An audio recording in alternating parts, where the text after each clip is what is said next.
We're just going to wait another minute or two while people join. Oh, Susan's here. Hi, Susan. Felder, it's good to see you. Nice Bubble, to see you. come in. Hello, can you Welcome. hear me? Yes. Hello. Oh, good. Hello. Hello. Sema. Hello, Sema. Hello, everyone. Hello, Ali.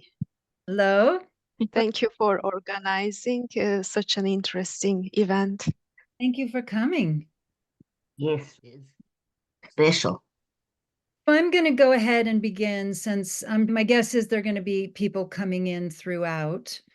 And of course, if you need to leave when you need to. So I'm Ali Mezey, and I just wanted to go through a few notes, do a little housekeeping. So this meeting is being recorded. It does show that it's being recorded, does it not? Yeah. Okay, good. And it will be shared because I've got many people wrote me. They weren't able to meet today. The timing was bad for them.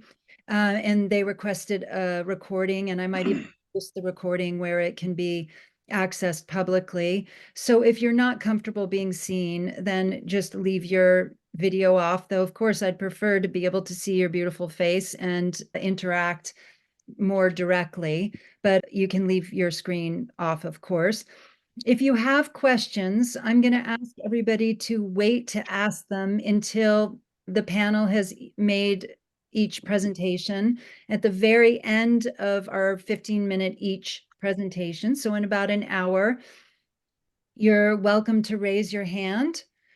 Or if you're not comfortable verbally asking a question, you can just type it in the chat. And my lovely assistant, Flo, will just field the questions in the chat and we can answer your questions from what you've typed in. And if there's anything else that comes up that you need to communicate about a technical issue or whatever it is, just chat and Flo will again be watching the chat and responding accordingly. So I am now going to stop this share after I introduce the panel, which is me, Ali Mezey, Barry Krost, who many of us know and love, and Undine and Lawrence are both South African and very much a part of what inspired this meeting, because Undine is the one who posted her questions in Constellation Talk, which I read and responded to because I've worked with sexual healing and sexual issues for many years now as a facilitator and a sexologist.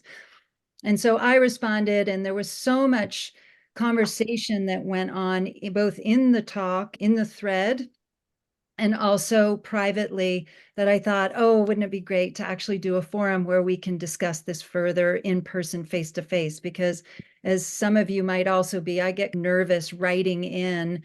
I'd rather be able to see people and speak with them and listen to them in person. So, and Lawrence then is one of the people that wrote me and got me thinking even further how much I'm missing from not knowing more about what's happening sexually in other cultures. I tend to think we're all humans and there's only a limited number of things that humans can do to each other and with each other. But of course, there's cultural differences that very much affect our sexuality, our sexual practices, our sexual abuses, and how our communities deal with those sexual traumas and abuses. So thanks to Undine and Lawrence, both from South Africa, and people from all over the world who have joined. I would love to hear, as I'm sure other people would, what the similarities and differences might be and what you're seeing in your clients and experiencing in yourself. So without further ado, I'm going to stop this screen share and say hello to you all. And at this point, I'm just going to say to the new people who has arrived to just remind you that this is being recorded. And again, if you're not comfortable being seen or heard, then you can obviously cover your video, because I will be sharing this with other people who wrote in and publicly. So at this point, Flo, I don't know if you can do this or maybe I can. I'm going to mute everybody as we begin. I think Undina is going to have to leave a bit early. So if you would, for us, Undina, just reiterate why you wrote your thread in the first place. What are some of the concerns and phenomena and experience as a facilitator and also a member of your particular culture in regard to sexual trauma, sexual healing, and what you feel like is missing in your efficacy in working with this topic. So if you would just share with us your thoughts and questions and concerns and whatever you want to talk about. Thank you. I'm just out in the wilderness a little bit. It's our summer holiday here in South Africa. Thank you for calling this, Ali. And yeah, thank you everyone for showing up for this. I feel like I want to just speak in the impulse maybe I had to post on the Constellations talk. So working in Cape Town, I'm in Cape Town in South Africa, and working here and also in Zimbabwe, where Chido's is based, and collaborating with Lawrence, training in Zimbabwe. And then at the moment, training a group in South Africa as well that is from all over the country here. I have been busy with the trainees, reflecting a lot on how, firstly, you work with your own sexual abuse when you want to become a constellations facilitator. So part of reaching out to the international community was that realization, I think, for us. We know this statistically here in South Africa, that we have one of the highest sexual abuse rates in the world. But when I am now with the training groups, we are realizing that probably 8 out of 10 of the women and probably half the men, and that's being optimistic, have endured sexual abuse in our lifetime. And this often very early as children. So it is socialized societally across the races. So we are a very divided, diverse, complex, complicated society with a very difficult history of colonialism, slavery, displacement, that involved a lot of sexual violence as well in the way that colonization happened. And a lot of people who unknowingly or knowingly are descendants of this sexual violence. And then we also have the phenomenon that in a lot of impoverished backgrounds and families, so there isn't often the space even to really have privacy. But also partly there's more communal living. There are healthy traditional ways of family ways of living in which sexual violence was not condoned and was not possible. But then you also have a lot of destruction in the social fabric historically. And so what we find is that sexual violence is so common in both communities that were oppressed and also the communities that probably are benefiting from the oppression today, financially, economically, but psychologically are very broken. And so the legacies of this violent history takes the sexual expression often. And part of my work is with young people and rites of passage, and really thinking through how to start with young people on a different reflection when it is so common that you have an environment where you cannot trust.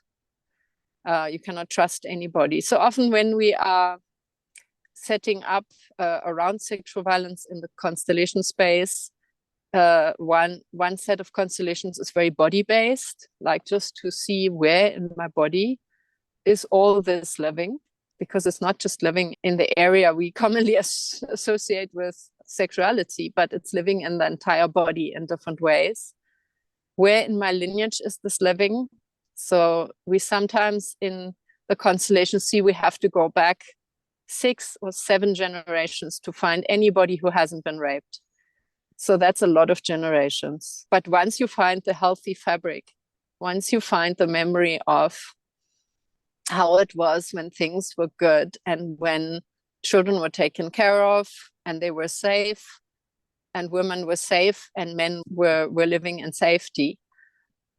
Once you get to that memory, then there's often something deeper that is unlocked. So I want to hand over to Lawrence, because I don't want to speak at length about kind of the deeper cultural resources that I experience here. I feel are not from lineages that are part of my biological genealogy, but where a lot of the healing comes from. It feels like it's off the land and off the people who are originally off this land. So once we get to that resourcefulness, there's an enormous flow of love and life energy and life force and beauty and light and a capacity to be with light and dark, with all that happened, to land in a place of really deep. It's not acceptance in the sense of we accept the perpetration, but it's acceptance in the sense of fate and working with that this is part of a much, much bigger fabric of history that is beyond our control. Yet, when we tap into what is healthy, the enormity of the healing is really strong. And when we allow what happened to the ancestors to be seen, they are often able to share enormous love and resourcefulness to the descendants. So there is really a lot that gets unlocked in these constellations. And then there are some in our community also would say that don't touch this, don't touch sexual violence. This needs a much bigger framework. Don't work in it with constellations. So often there has to be a collaboration if we're really going into depth with this work. So with other practitioners, body-based and sometimes psychological and sometimes traditional healers. Okay, thank you. No, I'd like to ask just a couple questions. Sorry about that. But when you say you're discouraged from working with these issues with constellation work, why? Who is discouraging that? Is it other constellation facilitators? And do you know why? That's one question. And the other question is, what kind of sexual education are children given, is available in your culture? So why? Probably because in a lot of circumstances, people may not be resourced enough to go through a healing process. So if you are setting up a constellation in a context where you are going to get in touch with very severe childhood trauma and often memories where you had no control, and you can be thrown into a big spin. So there is this question, I think, of how resourced are you when we work with this, and do you have access to other forms of healing, whether it's simple like TRE or trauma release or psychotherapy or whatever speaks to you in the traditional healing world, whether you have traditional healers that you can work with, but the continuity of accompaniment. And are you safe currently? Because for many here, that is not a given reality daily. It's not a safe space. You're not safe in the family.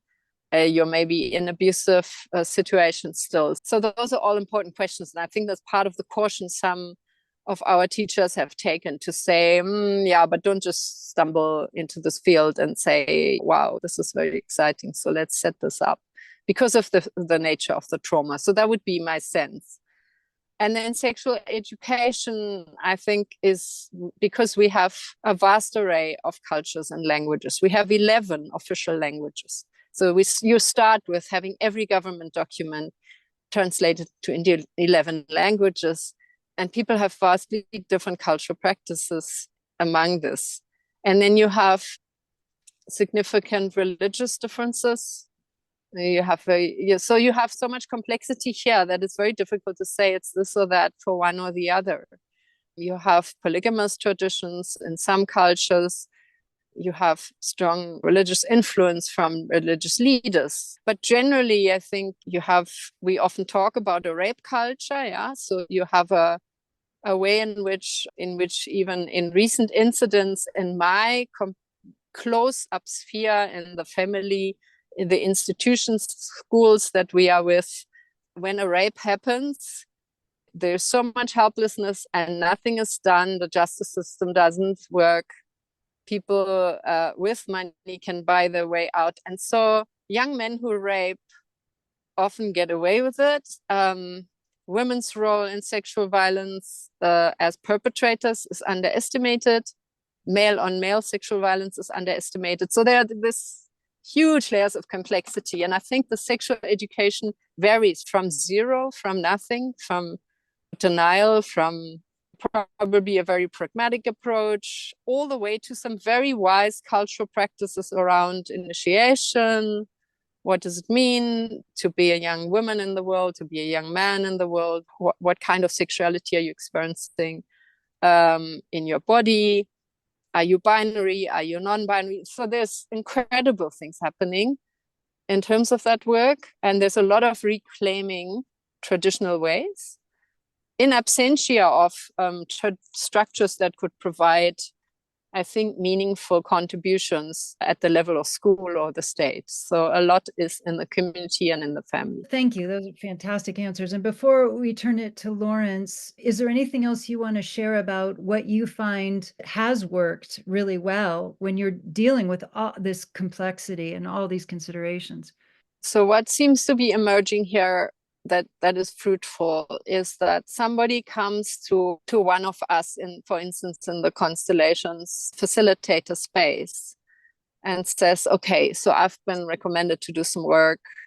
This and this is my story. And maybe as we are doing some of the constellation work, it surfaces that there's sexual trauma. So then there's an approach where we think through, what is this person's current situation? What kind of resources does the person have access to? And culturally, what feels appropriate for the age group, for who is sitting here? And then we call on our variety of practitioners and say, so perhaps the way to start is to do something very physical. So like I noticed you're doing massage work. So maybe there are some things where you can firstly resource yourself, restore yourself at a purely physical level. Maybe it's through dance, conscious dance or traditional dance that also has a lot of release and capacity to strengthen the body. And maybe at some point we're going to do a constellation. You're going to know the moment when it's right to do this. So I think the strongest factor here is to work in community as practitioners and to provide a multimodality approach that really surrounds the person with possibility and resourcefulness. Fantastic. Thank you so much. Really clear. Thank you. Lawrence, do you want to jump on that one and add further from your own community, which I'm sure has its variations, to what Undine is speaking about? Thank you, Ali.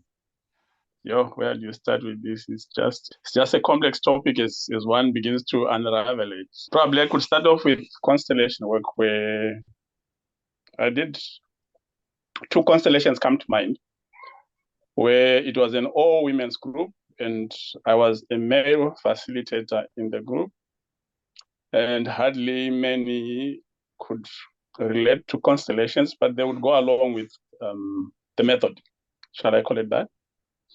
And at some point, one client comes up with enmeshment as a thing that they want to work on. And within that work comes up molestation, child molestation of the client.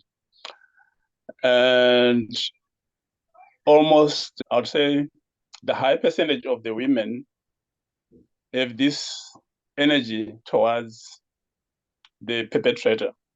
And in a way, I was representing that perpetrator. So I'm holding space for being a man, and in that gendered interpretation of sexual trauma, I have to hold space for the container itself and hold space for myself as an individual, for my own safety in the group.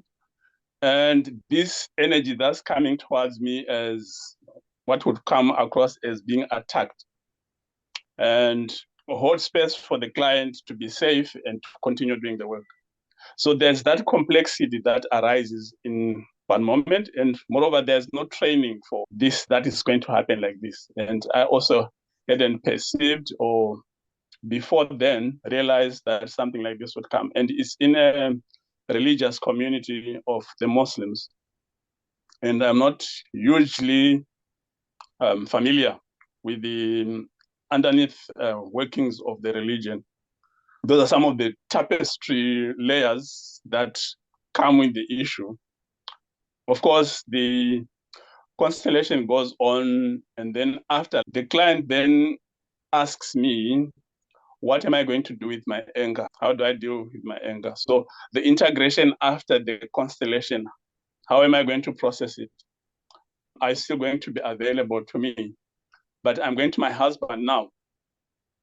There's the absent father, the husband who seems to have an issue that is going on, but not related to an uncle who would have done the molestation. So there's this, shall we say, turmoil that has been stirred and requires some form of containment, some form of holding, some form of allowing process to happen in a good way and all that.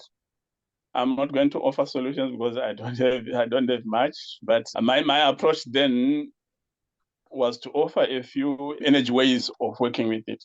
So if I take that, I can take the same experience in my own culture, where culturally it is acceptable because of the gender-based violence currently going on, which has been going on for the recent past, that men are labeled.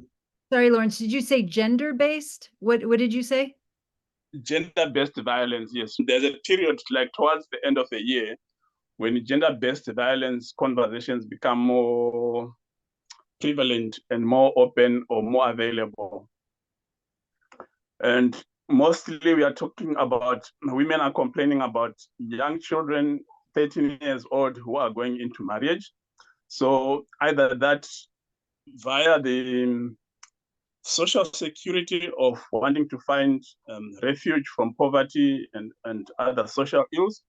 And yet there's also traditional religious sects that have got that kind of practice. So there's a dominance of males in the religious sect who then put across rules which appear religious, but who knows, maybe they are also related to answering to the patriarchal need for whatever one could call it, pleasure, or one wants to call it being looked after, or whatever that goes along with it, or domination, or whatever that goes along with it. But in the same vein, it was also possible that relations happen where a woman targets a man for relations, but the intention is to eventually getting into a sexual relationship so as to then claim to be violated, therefore I'm coming to be your wife. There's that kind of practice we have in our culture.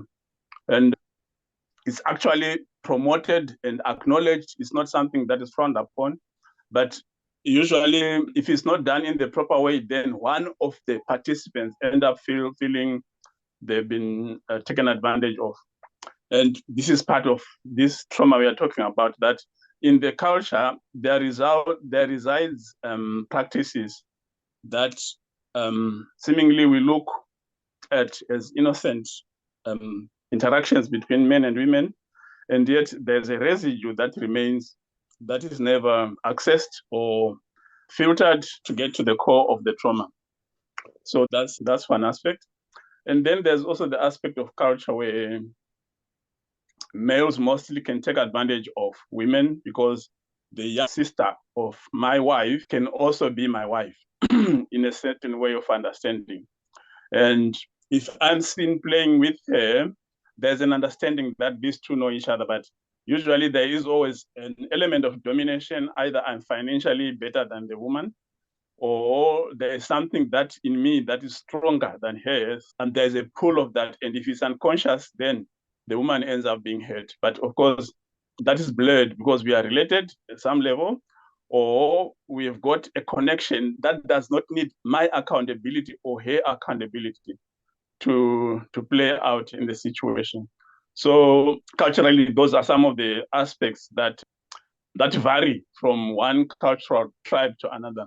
But if we step a little bit back in our culture, that would be maybe 14th century or 13th century, thereabouts, when there were dominant tribal wars or tribal interactions, whereby abduction as price for winning a battle would be to take away women. Then the resultant would be the descendants. I would then like to feel attracted to where my sister or my mother was taken to by a tribe.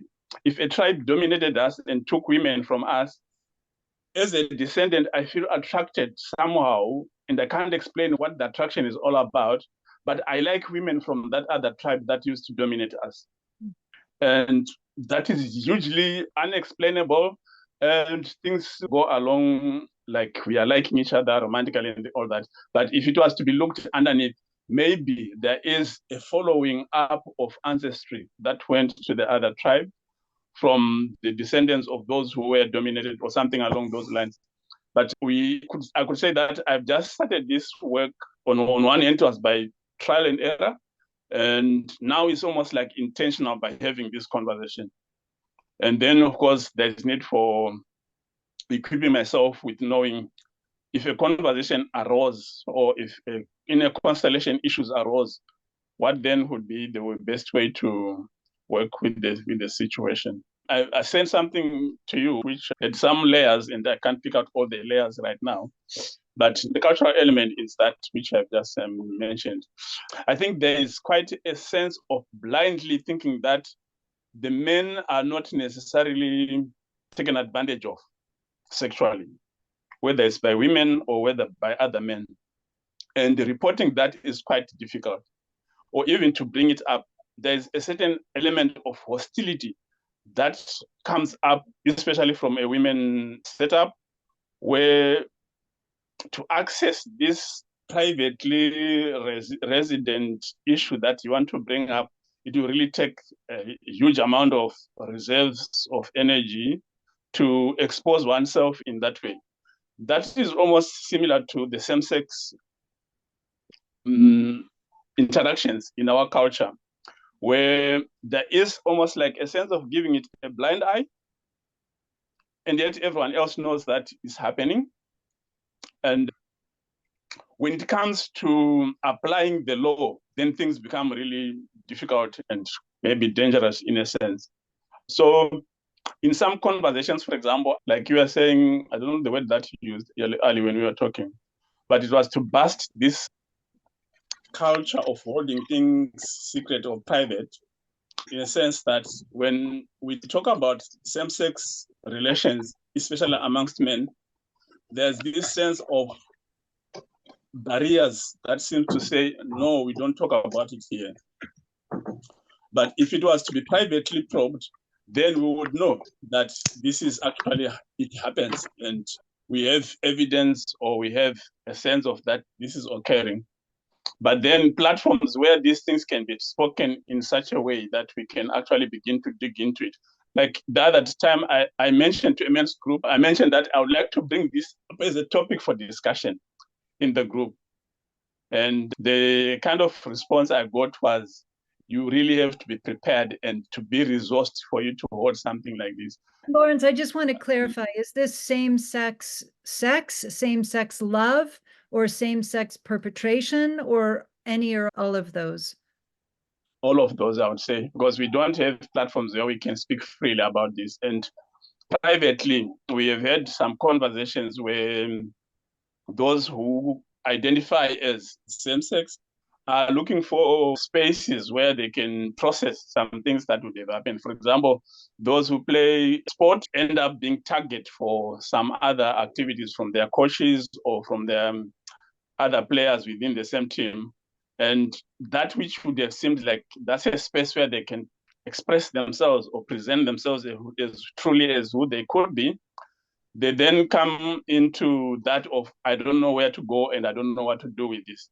That also may include those who have got genitalia, should I say male and female genitalia, and presenting themselves as one of the genitalia, but then at some point the complexity arises that they have to go to the other genitalia and express themselves in that sense. And spaces where such things articulated and given expression and support given to such a person, rather a person would prefer to either hide or substance abuse as a means of wanting to deal with the stigma and working with issues that are arising. It can be rejection, marginalization, exclusion in the family or from the society at large. And that affects one's career and that it affects one's life and all that. And yet, in some discussions that I've had where platforms exist of such, then it appears their victimhood turns into perpetration because their spaces also, they become so protective. And anyone who comes with a different way of speaking or way of articulating issues is now seen as an enemy who wants to disturb the status quo in that circle. So there are those kind of issues that, is there a reverse perpetration that is happening?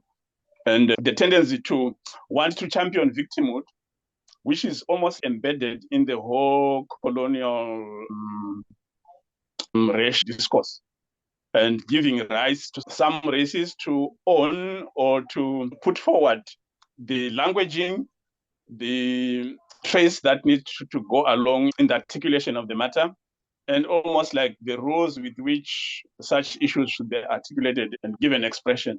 There are all those things that are embedded in the whole conversation. Yeah. And of what you're speaking of, is it mostly Black culture, Black with Black people, or is it across races and across different national identities, or who are the participants? I realize you're describing a vast number of issues that yes. coincide and all of that, but are you talking mostly Exactly. Black culture, your particular tribe, across tribes? How would you narrow this down? And then we're going to need to move on because you could talk for hours, I'm sure, about what's going on. Yeah. It sounds so complicated. To cut a long story short, probably one could say is part of it is Black on Black conversation, but then there is, shall I say, a confluence of discourse between white and Black, championing these issues of domination, of perpetration, or victimhood. Of course, the financial exclusion element also comes in, and all that which goes with it.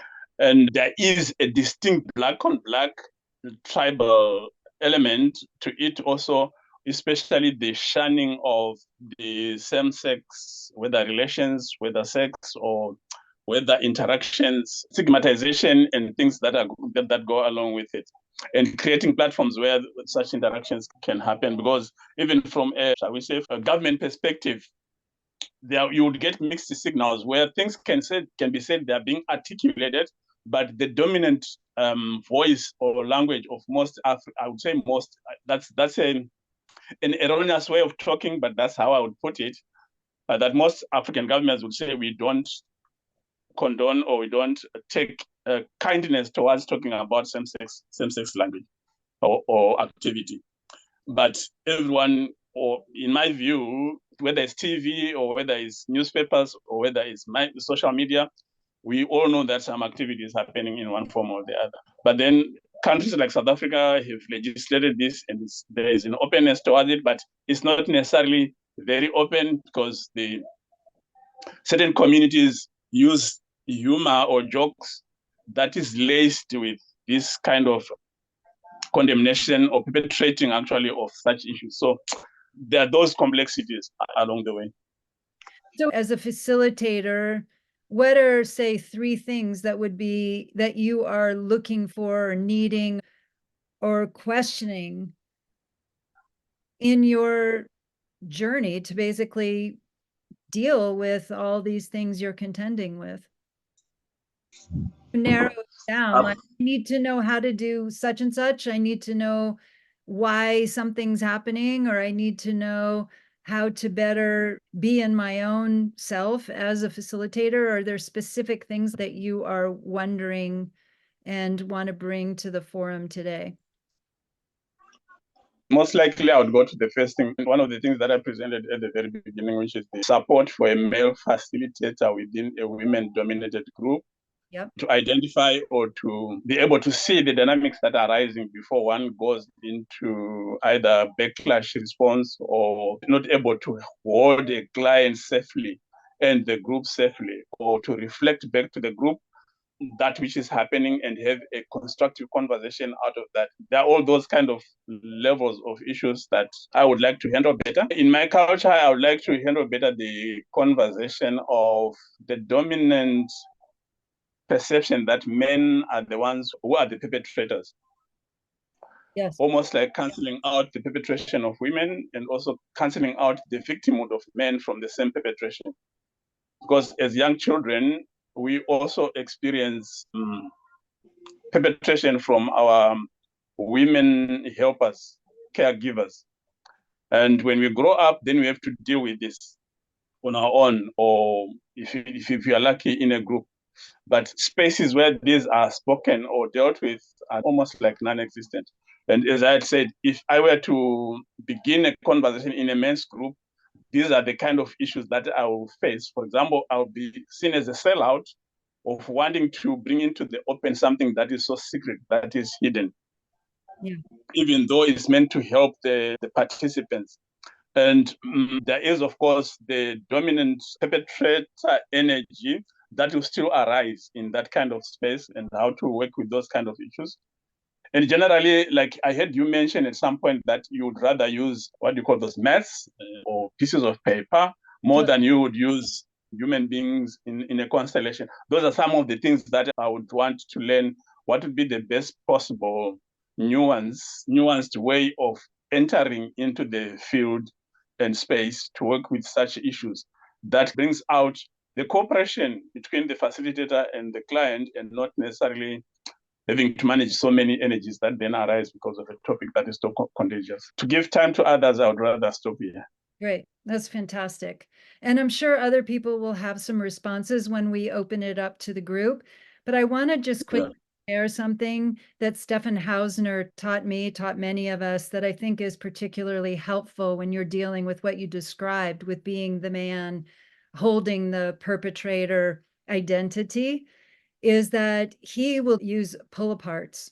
I'm a big proponent of working with mats for a variety of reasons, which I will get into. But one of them is to ask people to specifically choose either a person or a mat or an object to represent the perpetrator and one to represent you, so that they can visually and their bodies can map the distinction between you as the facilitator and the perpetrator, so that, again, their bodies can actually map the difference, so it's clear on some level. And he also would teach about, if he feels any dissonance with a client, that before even setting up a constellation, he will ask the client to set up someone for themselves and someone for him, to see what that dynamic is and whether or not there is the go-ahead to be able to even work beyond what needs to be worked out between him and the client, who may or may not be able to distinguish between him and a perpetrator, or just that he's not the right person to facilitate that particular issue at that particular time. So I just wanted, before I forget, to put that out there, because I've used that a lot and it's really helpful. Thank you, Lawrence. That was amazing. I'm awed by all you contend with in South Africa, the complexity of your history. Of course, it's one of the oldest, as many say, the base of civilization began, 50,000 years ago or something in your area. So a huge amount of history and human evolution has gone on in that area. Whereas I developed and have worked mostly in California with mostly white, mostly affluent, mostly homogenous culture. So I'm just, wow, just awed by the amount of complexity you guys have to navigate. So Barry, will you take it away and share what you want to share, please? We got to follow all that. Yeah. Wow. Okay. I come from people who were Holocaust survivors. where lots of what we've talked about was part of it. We seldom talk about the sexual aspects of the Holocaust, the amount of rape that was part of all that. And then just going back systemically, there's plenty of history in my family of sexual assaults and molestations and sexual abuse. I had a grandfather that was a molester. Certainly part of my family history. At some point, I became a student of anthropology, and I had this thought in taking anthropology that I would figure out this kind of conversation we're having now. I'd understand. I would understand because I was very frightened and confused by this world and all the things that Lawrence just talked about, just the terrible things that happen all the time and everywhere. So I thought anthropology might help me just to understand for myself. And I had this sort of secret desire to repair the world. And then at some point in my anthropology, I realized it's way too complex for that model. And so I gave up and left it behind because it just wasn't going to ever give me any idea. Like I just was getting more and more lost. And then I became a body worker and energy healer. So I've been working as a body worker, energy healer for 40 years. So I have my hands on people and I deal with lots of issues we've talked about in my area of the world. And so I've felt a lot of this. I've worked with a lot of people who have experienced sexual abuse, sexual violence, both themselves and in their systems. And so I feel it in the body. I actually can feel that rape has a certain feeling. You can feel these vibrations. This week they found out that each cell has its own little song, its own little vibration. So you can feel these things in the body. And like for Holocaust survivors, if I meet someone who's another Holocaust survivor, I just know. It's like we're on the same radio station. And when I meet people who have been sexually assaulted, it's a similar radio station. It feels very familiar to me. It's similar kinds of things. It's like a spectrum. So when I finally found Family Constellations and was able to really penetrate into the work, I finally found something that allows me to, I think, understand what's going on in a certain way that doesn't let me get overwhelmed, that actually allows me to actually serve an individual client and serve the greater communities. I don't work in a community setting, but I can see how the work certainly could be more helpful than it has been in repairing community. But it feels like I spent a lot of time preparing for a discussion like this. So I have so many notes here. I started with notes and then I've been writing the whole time. So I just sort of present some of what I've been feeling. So I've been in the field, I've been feeling phenomenologically. So I've been getting downloads from the knowing field from this entire time. And I'm trying to write them down. In my work, the number one thing I think I'm doing with every client is I'm trying to find safety. I'm trying to find safety, not just safety as a concept, but safety in the body. Our bodies need to be safe. And we've had several references to that. So if our body isn't safe, and I think family constellations, we're actually feeling it in our bodies. I think what Bert Hellinger was saying was a body-based experience. And I think it's actually in the fascia. All this systemic stuff is in my fascia. And so that's the place where safety is really key, especially after someone's experienced sexual violence, sexual abuse, where it's in their body, it's in their flesh. And that's the place where it needs to be safe. I'm working a lot with how do I help people feel safe, seen, loved, and nourished. And whatever the issue is, but particularly with sexual abuse and violence, how can I help them feel safe, seen, loved, and nourished? And these things go back. I work with patterns and fractals. You go back 10,000 years and you can feel the pattern of rape perpetration going back 10,000 years. I do a lot of work with narcissism. And narcissism almost always feels, when you go back there, like a rape. So I feel these situations that are career go back and back. And then you encounter lots of perpetrators in my work. I'm constantly encountering perpetrators. So I'm getting an entire education in all the different ways we deal with perpetrators and what happens. Certainly I've had to deal with the perpetrators in my own systems. And spend a lot of time working with how to find safety, how to find some order there. I only work systemically, so I'm not the kind of person that's going to get involved in a current situation. That would be a little too much for me. And there's a way where, and I've listened to everything here, there's a way where Bert would say we let the secrets be secrets sometimes. There is this urge for everything to be revealed and seen.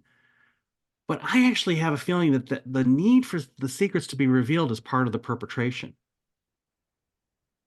I think the perpetrators want us to reveal the secret, and then they don't. Then there's going to be a consequence to that. Like it's another level of perpetration is you have to tell the secret. You have to remember everything. You have to see exactly, you have to re-experience it. And I wonder if that's part of the perpetration. where I wonder if it's just okay not to have to remember, not have to know, just to be safe and let it go. One of the orders of love is the past must withdraw. So is there a way for somebody just to let it go where they just would feel good again and not have to remember? Now, obviously, it doesn't work that way. You do have to, sometimes you have to go that way, but I don't necessarily think we have to remember. We can let it go sometimes if the person is safe, seen, loved, and then innocent again. As Hellinger says, is children who feel safe, seen, loved, and nourished, they feel innocent. And Hellinger would say with incest, we just want to get the child back to being innocent again. It almost doesn't matter what happened. It doesn't matter if we confront everybody. It matters that the child feels innocent again. That's the goal of Bert Hellinger's work with incest. So I think a lot of the stuff is how do we find that innocence again? So for me, the way that I have most found a way to help people feel safe, seen, loved, and nourished is to go back to the ancestors and to restore healthy, ancient masculine energy into the system. In most cases, I find that perpetration dynamics are a lack of strong male energy, protective energy, that's been replaced by boy energy. Boys who've had interrupted reaching out to their mothers, and there's boy energy. So when I look at the world, I see boys. I seldom see men. And when I encounter these ancient men, they treat their partners as equals. They would die to protect their children. Their children are their treasure. They're not violent, but they will protect the family. And that's when I encounter these people. And what Bert notices is that we all seem to respond biologically to the presence of this male, masculine, protective energy. In ourselves, we feel safe. And you can see Bert in some of the early videos, he just brings in the father and everybody feels safe. So I began to explore this notion farther. And so a lot of my constellations, I bring in Neolithic kind of ancestors. And as soon as I bring them in, almost every single constellation in a group or individually, everybody feels biologically safer. They breathe better. Their body feels easy. The amygdala, our main warning system, our amygdala it slows down and it decreases. When our amygdala is activated, this is the warning system, it sets off the fight-freeze process, but it also shuts down our frontal cortex. And so sometimes that's why we don't really know what happened. We don't really remember or really experience our traumas because our brain got turned off, but our amygdala remembers. It's like in the limbic system of the body. So if we can get into that part of the brain and get it to relax, then the person feels good. And so if I bring in the ancient strength of men, that's not the only thing I do, but if I do that, often the amygdala goes into a relaxed state and the whole brain starts to function differently. And then we can start to look at what is broken and what needs to be repaired.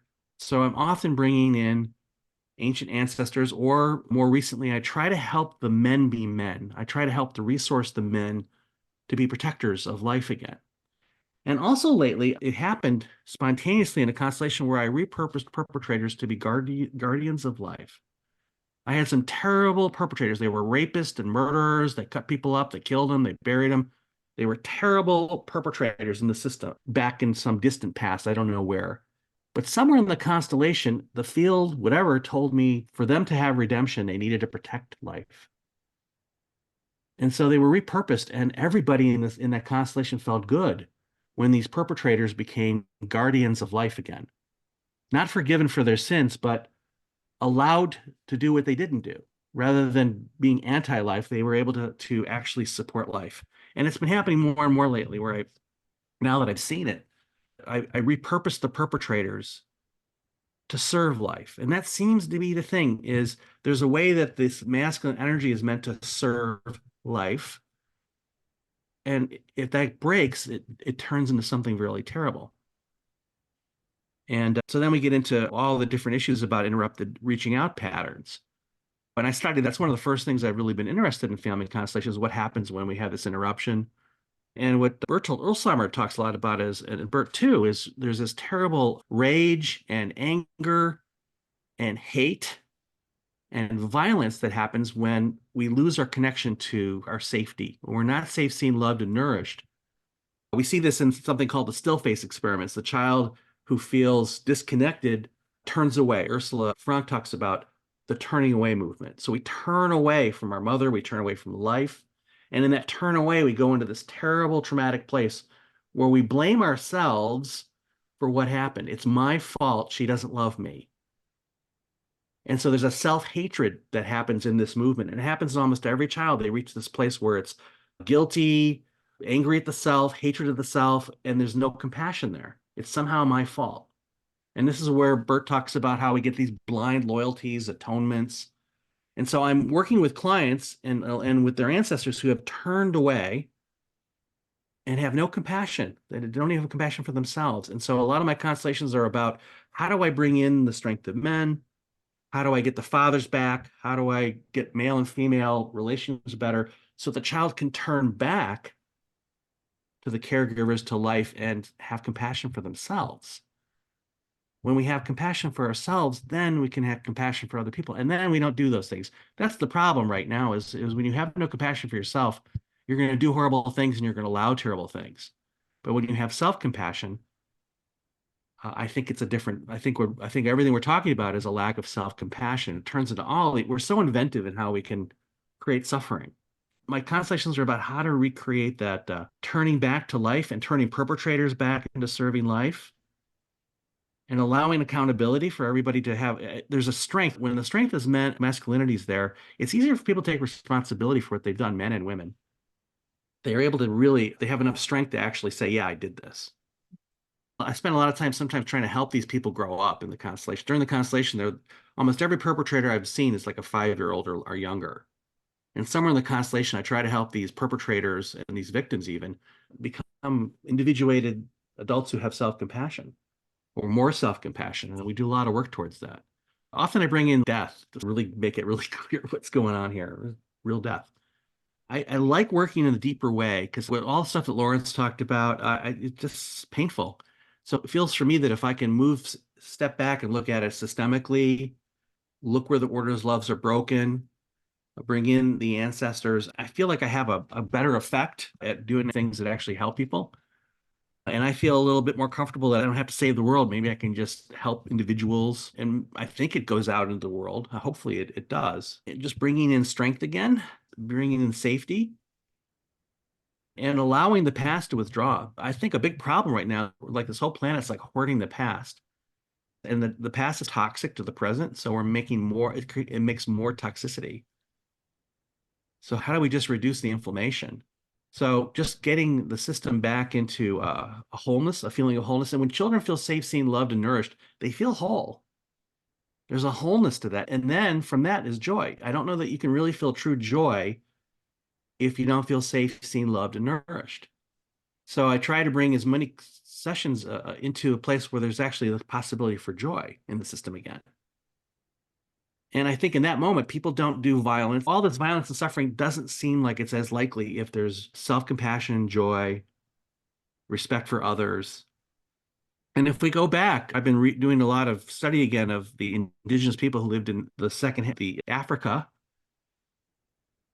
So they lived there for 200,000 years. They've been recently really called the San people, the Khoisan people. They've been there 200,000 years. I've been interested in them since I was a young person. And I've got all this video. And you look at, or other cultures, you look at indigenous cultures, the children are raised to be safe, seen, loved, and nourished. They feel safe, they feel whole. And you're not going to see the same level of violence and sexual violence and other kinds of violence. And also their cultures are based on reciprocity. Anyways, I could go on and on, but I do think the work that we do in family constellations is a really helpful way to go into this topic. And I think there's answers here. Certainly Bert presented some stuff, and I'm very fascinated with all of this. It seems like I'm working with some level of rape every day, but often 10,000 years back. As the fire hose, I hope I didn't talk too fast, but it's a little hard not to. I got it. I thought it was great. For me, it was a refresher course. For people who haven't taken any of Barry's classes, I highly recommend you do. I've learned so much from you, Barry. And that was a beautiful summation of a lot of things you have taught me, and I really appreciate it. Is there anything else that you're questioning, that you're not sure about when you're contending with somebody who's actually experiencing? I noticed you said, oh, if it's happening in their present lives, it's too much for me, is what I believe you said. Is there anything you feel like you need to fortify yourself as a facilitator in order to accompany somebody who's dealing with either active sexual abuse or recent sexual abuse? I studied with Bertolt, and we did a workshop. I did a 10-day workshop with Bertolt, and he says that this work isn't as useful sometimes as somebody who's really in a very active trauma. Mm. And so it's not a black and white thing that I won't, but I'm a little hesitant to somebody who's unable to, if their amygdala is just so kicked in, I may not be able to really do anything. So I might wait for them to be a little bit more settled down. So I refer out. I don't think there's any, within my own scope, I feel pretty confident and I don't feel like I'm missing anything. I think to me that I have to be discerning about when to take somebody. Sometimes I make exceptions. I'm working with someone right now who in the past might not have allowed my practice. She's borderline personality, and but it worked out. So it's always like a moment in the field. Do I have permission? Do I have strength? So I'm constantly, Allie, trying to help myself be strong enough to be present to anything without pity or judgment. So if anything, I'm just trying to be safer in myself, that I can just be in front of anything and not be activated or not feel like I have to save them. And that is a challenge. Yeah.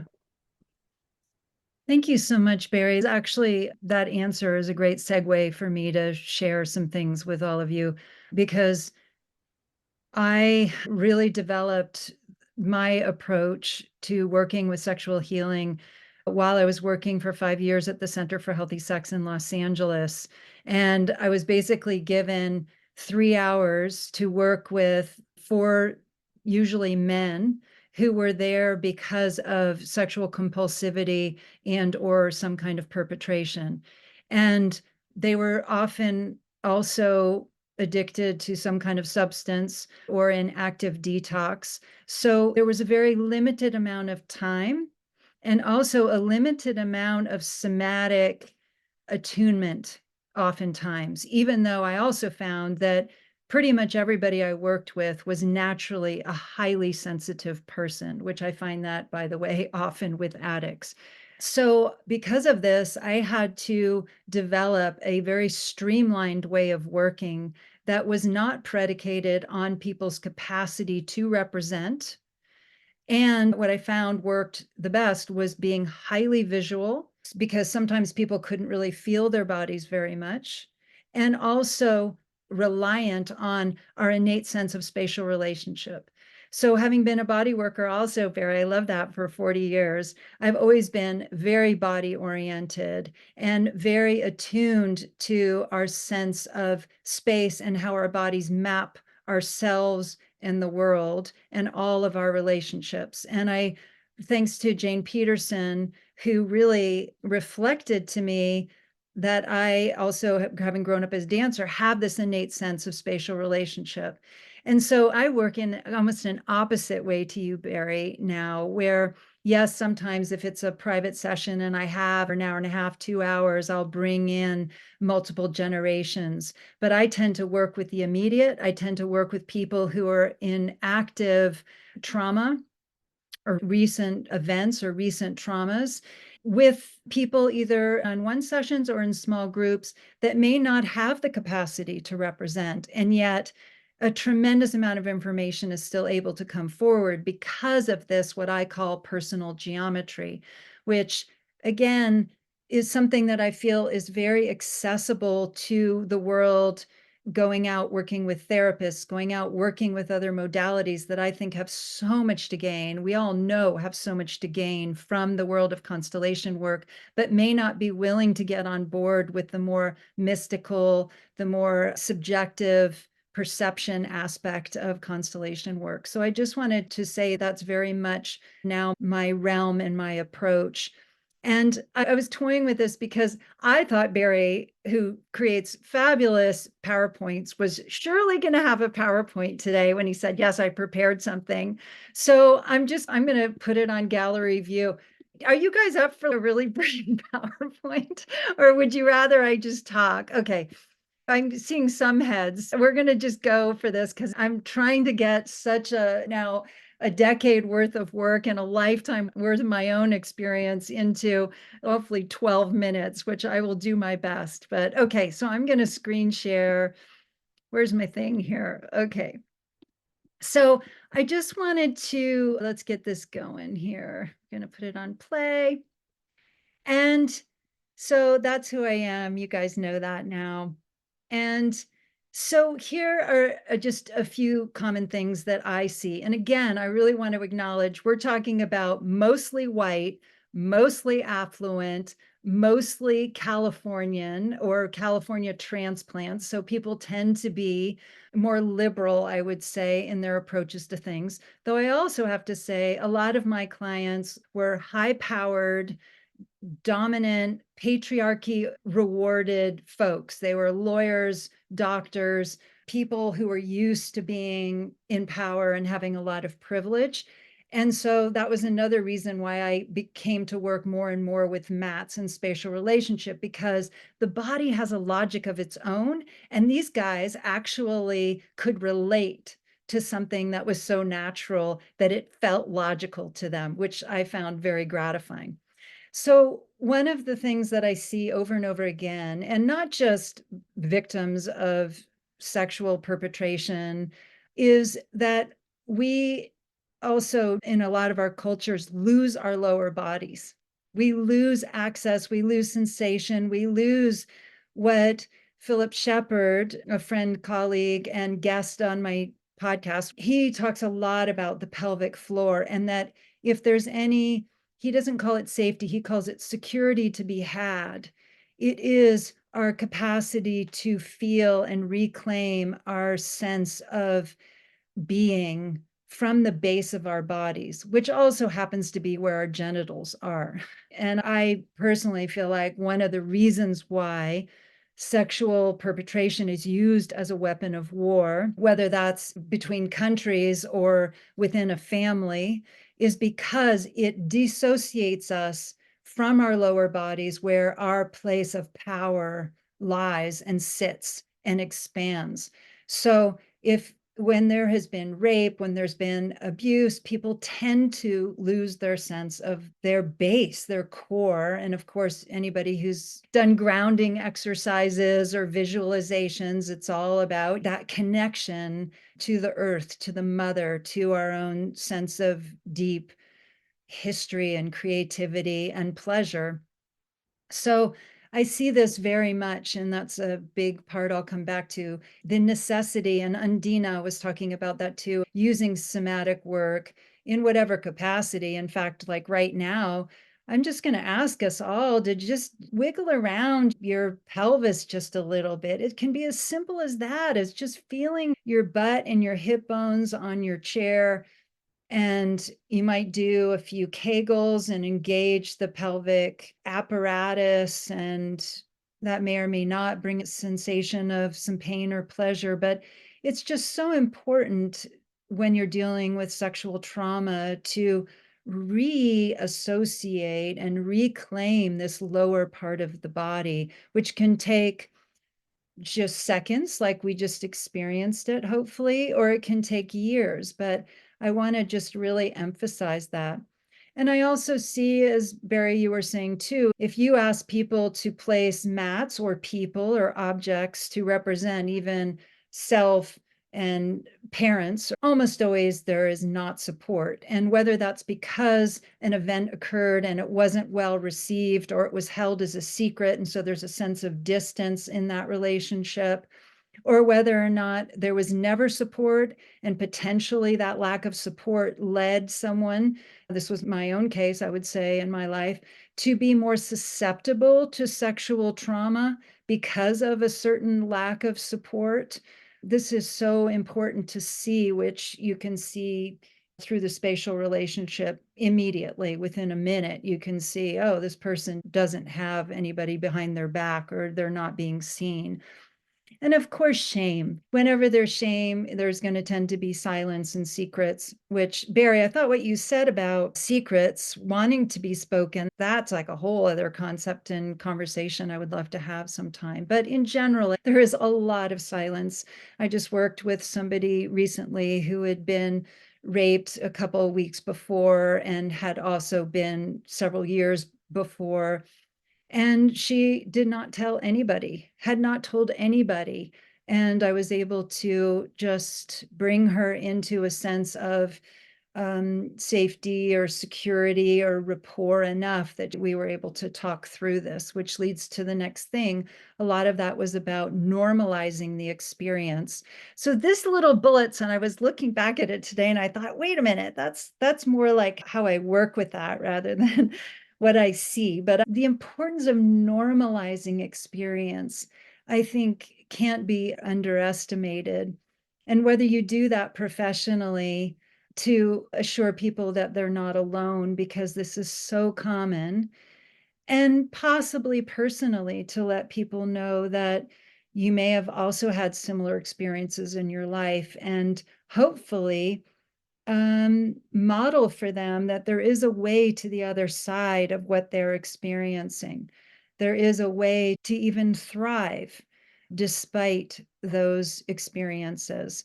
So I just wanted to also say that, of course, I'll get into this in just a few minutes, but the importance of really watching your biases here, because in order to normalize someone's experience, there can't be judgment about it. And it really requires this embrace of what somebody's experienced, that you're able to expand enough to hold them in that experience without your own fear or judgment. So that's just a few things, and also a few things about what I see in perpetrators or compulsive, I haven't used this word before, but coming to me as sexualizers, where things are oversexed in a way that ultimately isn't even about sex at some point. So there's often sexual abuse themselves, which all three previous speakers were talking about as well. Also lack of support. And what I see over and over again is emotional incesting. So for anybody who's not familiar with that, again, if you place this on the floor, in my case, I use mats, you can immediately see where the client is in relation to their mother and father, and whether or not they have been appropriated by one parent or the other to be in a spousal position. So whether that's next to them in a spousal position, or whether that's directly in front of them, where that's more of a narcissistic placement, where they're having to constantly reflect the parent. But if they're in a spousal relationship, 9 times out of 10, they're going to have difficulty in having healthy intimacy and being able to stay loyal to somebody, which can lead to all kinds of behavior because of these hidden loyalties. So that's a complex topic, but really important, and gives a lot of information very quickly on how to start to negotiate, how to move those positions with soul sentences and different processes that we know about through constellation work. And there's also, Barry, you mentioned this too, eroticized rage. You can see in these patterns, in this geometry, a lot of rage and violence that can happen because of not having been met, not having been seen, that interrupted reaching out. And that can then turn towards everyone of that particular gender that was so enraging, and lead to a sense of justified violence towards some people of that same gender, usually subconsciously or unconsciously, a rage that has nothing to do with the person they're actually molesting or raping, etc. Belonging and or survival. I had a conversation for my podcast yesterday as well with a woman who works with torture victims all over the world in a lot of different cultures. And we were talking about, why do people torture? How can they allow that in themselves? And she was talking about, oftentimes people are having to perpetrate either for their own survival, they're being inscripted in some way, or, as we all know about, belonging, and this need to belong, and therefore the willingness to perpetrate in all kinds of ways, not just sexually. Obviously, constellation work arose from that question and that insight. And also not wanting to feel, a lot of times perpetration and a lot of sexual activity is because the only thing they can feel might be their genitals. And even then, there may or may not be a lot of feeling, but I've worked with people that was all that they could feel. And so there was a desire to just keep being able to keep honking on that intensity of feeling because everything else was either shut down or they wanted to keep everything else shut down.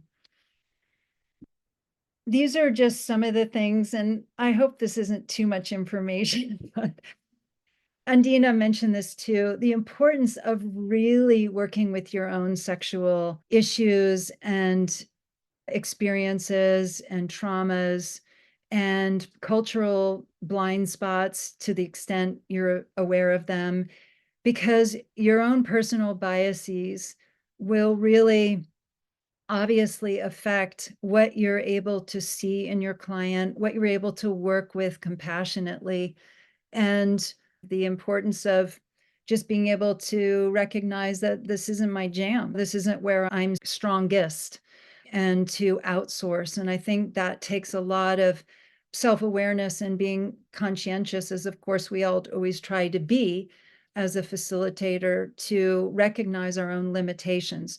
There may be certain issues that it's just too much for you to hold, certain acts that people have experienced or like to experience, not necessarily in an abusive way, or certain gender relating. Lawrence, you talked a lot about that, where some people are just offended by certain things that people do. Or you might be really disturbed to hear that somebody is actually perpetrating on somebody else, and that might be very confusing. Or you just might be disgusted with somebody. So if you start to feel that sense of constraint, it's so important to outsource. And as I mentioned, the gold mine of spatial relationship, because here's the thing, if you start setting up representatives with somebody who is traumatized recently or in the past, and this is coming up and they're wanting to work with it, we all know what can happen when representatives who may or may not be attuned, they might be triggered themselves in ways, they might not have the purity that we all like to have and aspire to, or think that we have when we're representing. And information can come up that isn't well titrated, that just blabs out and can really shift something off in a way that isn't coming from the client themselves. So it isn't necessarily calibrated for that client at that time. You can say, yeah, but the field, la, la, la. I don't go with that, because I want to work in a way anyway where the calibration is coming from the client more than just what's happening in the group or in the field.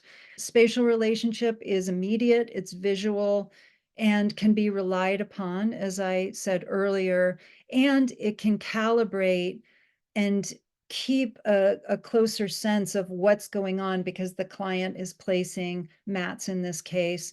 And then you can invite people, if you're working in a group, to stand on those mats, including the client themselves to stand on them, so that they can have those experiences and report their representations if you and the client want that to happen. But it's not reliant on that happening in order to get just as much or different kind, but the same quality of information that can be so effective, and I think easier to keep a client from flooding.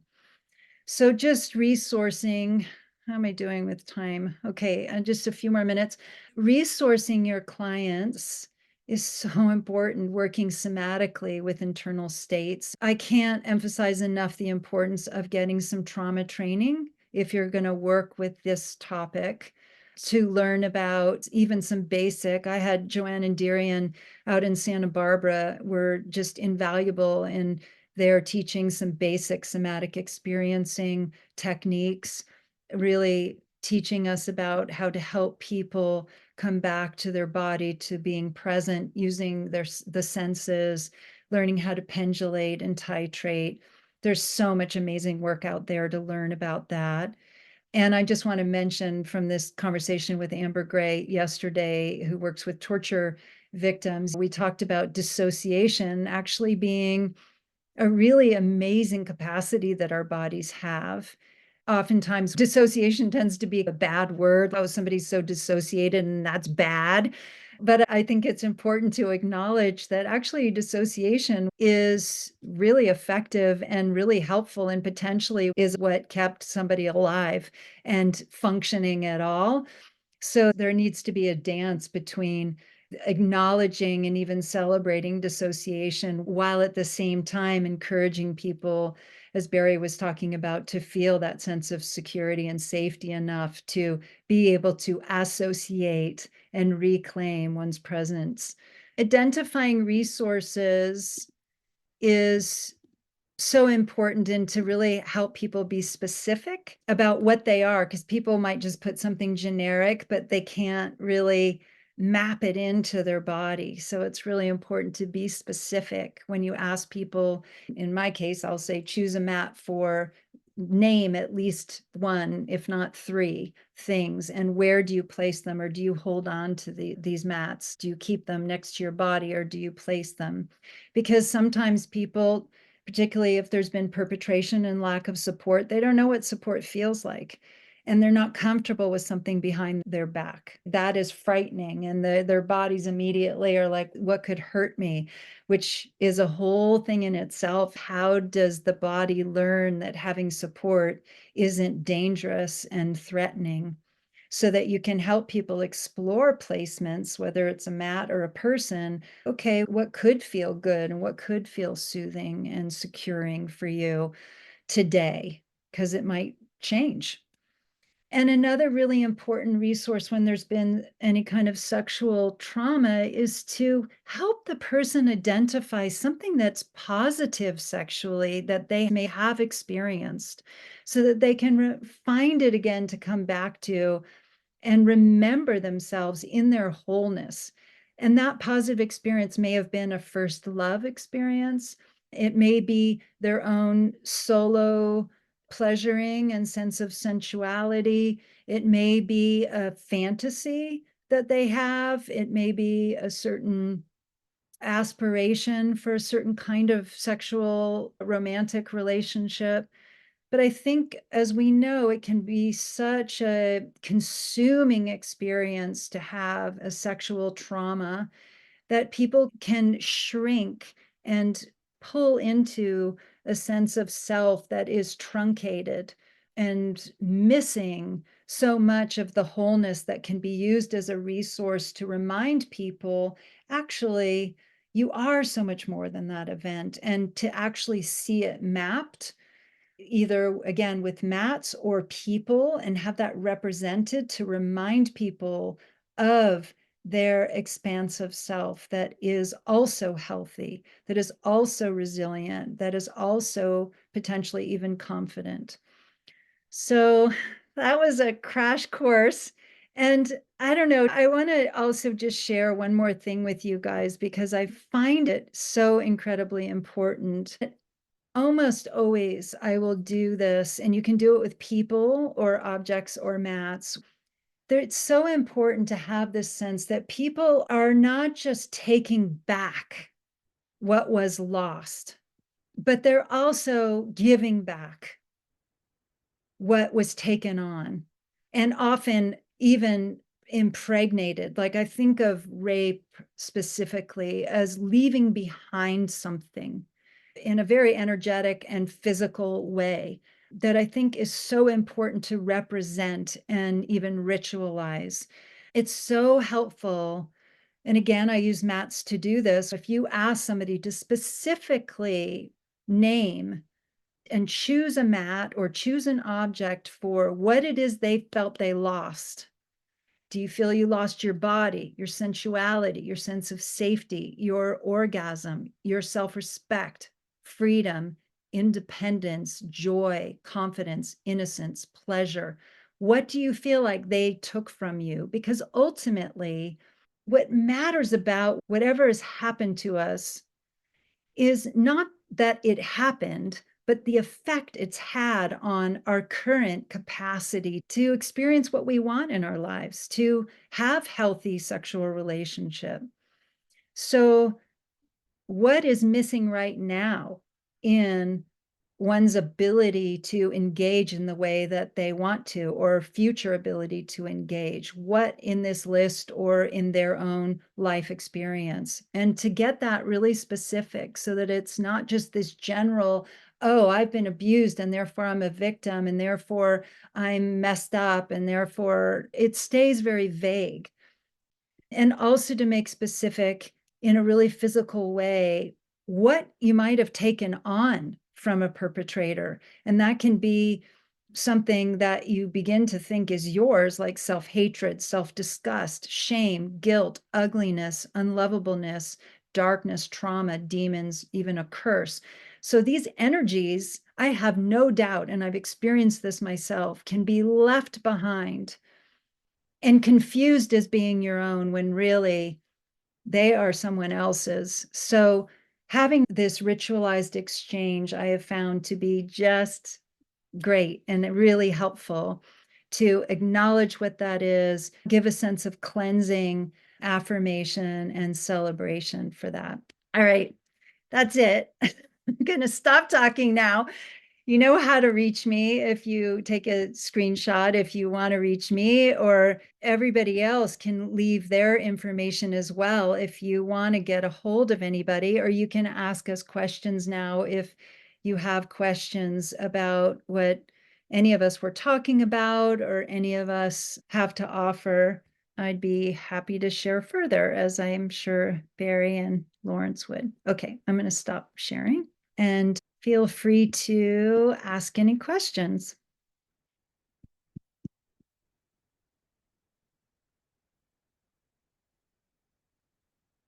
And I'd like to ask the question, how is this to be in a public group talking about this material?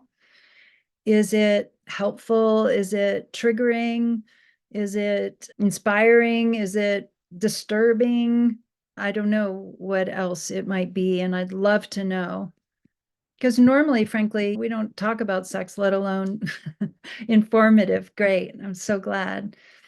I think this is one of the reasons why, in Constellation talk, particularly, and I don't know about Facebook because I don't use Facebook much. Barry's the Facebook king. But I find often writing things for me feels more vulnerable than speaking in person, because when you write something and press the button, it goes out into the world and you have no idea who's reading it and what's happening with it. But does anybody want to share, or is it just too, yay? Oh, goody. Anne, you raised your hand. Yeah, I just want to say thank you all for your deep work, and that this feels very timely and needed and so welcome. And it's certainly given me some things to think about in my own life personally, because I don't ever separate the work into theirs and mine. It all seems to have a multi-dimensional aspect in it. And yeah, just for the qualifications that you've made, the information, it's all been wonderful. And I guess one of the thing that really struck me, and I don't know why today of all days, but just the normalization of something that is so normal. We all come from the act of sex. It's normal, but yet for whatever reason, for a long time, it's been distorted. So thank you for the restoring something new. And the last thing I'll say is, in my meditation this morning, and I don't know why this hit me the way it did either, but I had an image of Jesus, and I'm not practicing Christian per se, but an image of Jesus. And then I thought, wait a minute, where's the resurrection of the feminine? And that's what feels is now coming forth through all of us and through all of you and your work. And I'm grateful to be a part of that in my way. Thank you. Thank you, Anne. Philip Shepard, who I mentioned before, talks a lot about the pelvic bowl being the feminine pole of our existence, and how easy it is, as I was saying before, to lose our feminine pole, to lose the feminine, and how It's no no coincidence that so much of the reclamation after sexual trauma, which again, I think to some extent is experienced by everybody on the planet, unless you're in some indigenous culture that actually is sexually healthy. I don't know one culture that's actually sexually healthy. How we can reclaim our lower bodies and all that that engenders is to me is part and parcel of reclaiming the feminine. Yeah. Thank you for sharing that. Susan, did you want to share as well? I thought it was very timely as well, because so many of my clients now and people that I do constellations on, it's the sexual traumas are arising. It's like it's time in the energy field of the planet to allow this to surface, and it's up. And we can no longer sit on it anymore. It's not like that beach ball that you're sitting on in a pool trying to keep it down. It's coming up and out, and it's time to be healed. Thank you very much for having this today. Oh, thank you. And thank Undina and our panel for. Absolutely. All of you. Oh, I had no idea if one person would show up or what would happen. So that's fantastic. Thank you.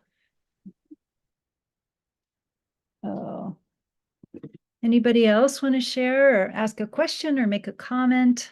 Yes, Bubbles. Let's unmute you. There you Yes. go. Excellent. Yes. Okay. Go ahead. Am I unmuted? Can you hear me? Yes, we can. We can. Oh, okay. Okay, thank you. First of all, of course, I also want to thank everyone who spoke. It was very illuminating and very interesting. I'm not personally working with particular sexual trauma, but I was particularly taken with what Lawrence was talking about when he talked about the loss of innocence. And I work also very somatically. I do believe totally that everything, the embodied mind tells us that there's memory in every cell of our bodies. And so there's no doubt that we have to work with every sense that we possess, and that includes every part of our bodies. But what I do want to perhaps ask for some help, because in one of my clients, I have someone who has a very limited amount of physical reactivity and who is unable to commit to any single woman. He's a young man and continually wants to always go after anyone that he sees on the street or that he meets in the course of his work, and has a particularly good relationship and quite a significant one now in terms of time.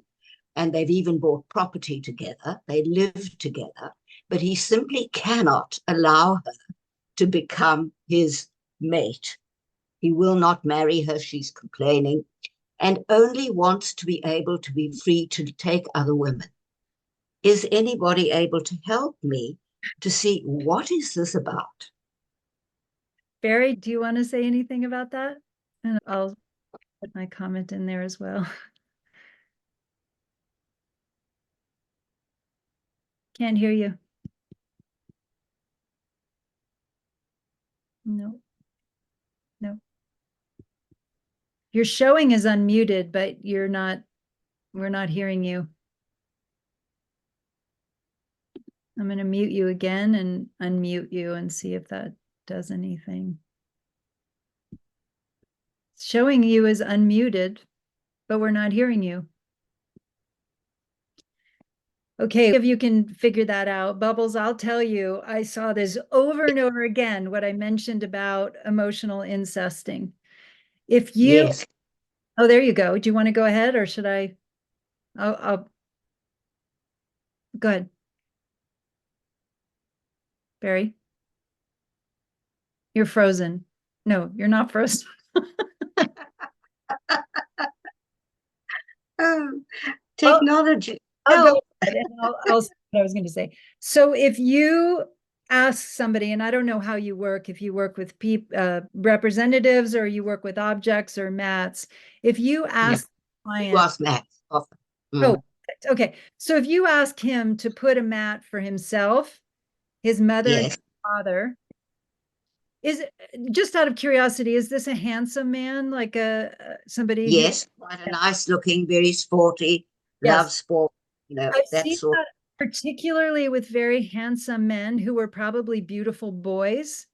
There seems to be an increased tendency towards this, I've noticed, where the mother appropriates their beautiful son and takes them on to fill the gap that the spouse, the husband, did not Yeah, provide. yeah. And so this intense loyalty happens to the mother that is, to some extent or to all extent, unconscious. And you will see, I see it over and over again, that there's literally no place, if this is a kind of a traditional placement where the man is on the right and the woman is on the left, if that's what feels right for somebody, usually the mother will be on the left in the couple position. So there's literally not a place for a spouse to take their rightful place. So the negotiation becomes, can I allow my mother, can I say, I can't do it anymore? I did it out of love, whatever the sentences are. I'm your son, not your husband. You know, these kinds of things, to negotiate that repositioning and to deal with the guilt, to tolerate the guilt that comes up, to no longer take that position. I can't be what he was not. And so that the mother has to really deal with the fact that she had an absent husband or an inadequate husband or a husband that was off doing whatever he was doing or not able to respond to her. Or I've seen this at times where there's even been sexual incompatibility with the actual husband, or even with a lesbian mother or somebody who didn't want to be with a man, or somebody who got pregnant with somebody and had to marry the person but was never really in love with them, and there was always a sense of resentment. That usually shows up more with resentment towards the child, though. But so is that helpful, Bubbles? I've seen it too, Addie. Yeah. But I think I'm not sure that this is relevant in this particular instance, because I think really there is almost, father was always critical of mother. Mother was never good enough. He would constantly tell son how mother was just not the right person. And I see him doing the same thing. He's had 3 or 4 other good relationships that he's broken. And now is in one where the same thing applies. There's always something that isn't good enough, and he's always looking for the perfect one. In that case, then it sounds like can be loyalty to the father. I need to be like you. Sheila's nodding her head. In order to belong, in order to not also be criticized, I need to be the critical man. And that's how men relate to women. Sheila, did you want to add anything to that? No, that's where I was headed. That's where I was headed too. Yeah. That it's the loyalty to the father. I think there's something to explore between the mother and her father, because I think when you say the husband was inadequate in some way, that usually portends that the wife wasn't available in some way also. Yes. And it's easy to see to claim that his response to that is his indifference or his unavailability or his inability to provide for her. Yes. Whereas what she presents, what she comes into it with, is there's just a wall in front of her that no one can get to anyway.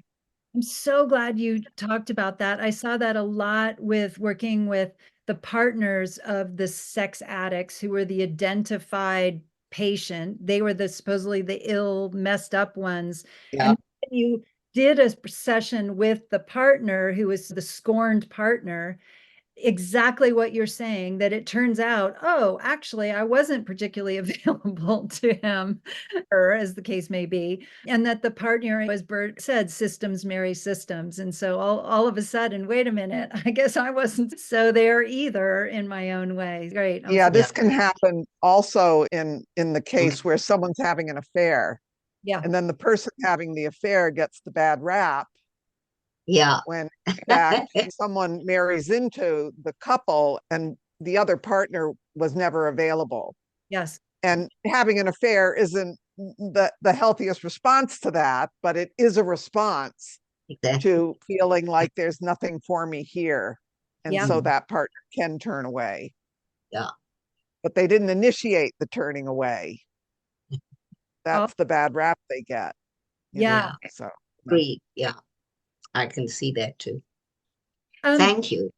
I'm glad you brought that up, Bubbles. That was great. Barry wanted to say something in Shido. Is that how you say your name? Shido or Chido? Go ahead, Barry, and then let's look at Shido's.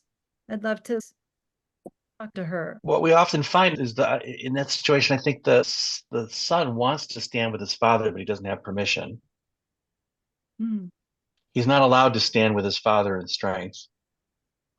He's trying to get his father's attention over here, but he's not allowed to go to his father and stand there. And if he stood with his father and was comfortable with the strength of men, then he would be a man and not have to do all that affair stuff. He's a boy in search of connection. If he stands with his father and his father can stand there as the father, I think that behavior would go away or change. Bert does that.